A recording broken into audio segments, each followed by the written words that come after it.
আল্লাহর হাবিব বলেন গায়িকা নর্তকীর বাদ্যযন্ত্রের বিস্তার ঘটবে। এই জিনিসটাও লক্ষ্য করে দেখেন, মানুষ কালামে পাকের তেলাওয়াত শুনতে চায় না। ডিজে গান যেই জায়গার মধ্যে আছে ওই জায়গার মধ্যে দৌড়াইয়া দৌড়াইয়া যায়। এখন তো একটা গোষ্ঠী আছে বাউল নামক সম্প্রদায়, এই গোষ্ঠীটা ইসলামের নামে শরীয়তের নামে আল্লাহ তাআলাকে পর্যন্ত গালি দিতে দ্বিধাবোধ হয়। আবার এদের বিপক্ষে কথা বলে এরা আবার দেশের মধ্যে আন্দোলন করার জন্য তৈরি হয়েছে। এখন আমাদের দেশের সোশ্যাল মিডিয়ার মধ্যে এই জিনিসটা নিয়ে অনেক কথা হচ্ছে। দেখলাম যে আবুল সরকার সে আল্লাহকে নিয়ে পর্যন্ত কথা বলতেছে।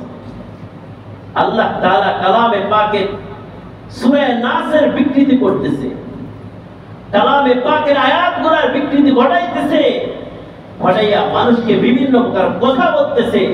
এই সমস্ত আউল ফাউল বাউল এগুলার আমাদের দেশের মধ্যে এগুলার জায়গা, আর এগুলা বাদ্যযন্ত্রের আওয়াজের কারণে মানুষ নাচানাচি করে। নাউযুবিল্লাহি মিন যালিক। সে বলে সূরা নাসের মধ্যে এত নাচের গান, নাউযুবিল্লাহি মিন যালিক, কোন এত নাচ কা?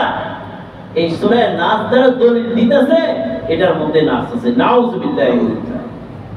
এটা আর একটা ভণ্ড মূর্খ যে কালামে পাকের তেলাওয়াত করতে জানে না, আয়াতের অর্থও জানে না, সে আবার কিভাবে মারিফাতের লোক হয়? আল্লাহর হাবিব বলে গেছেন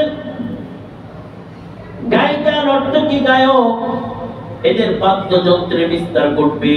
যখনই সমাজের মধ্যে এগুলো ঘটবে তখনই আল্লাহ পাক রব্বুল আলামিন ভূমিকম্পের মতো আযাব এবং গজব দিয়ে তাদেরকে সতর্ক করবেন।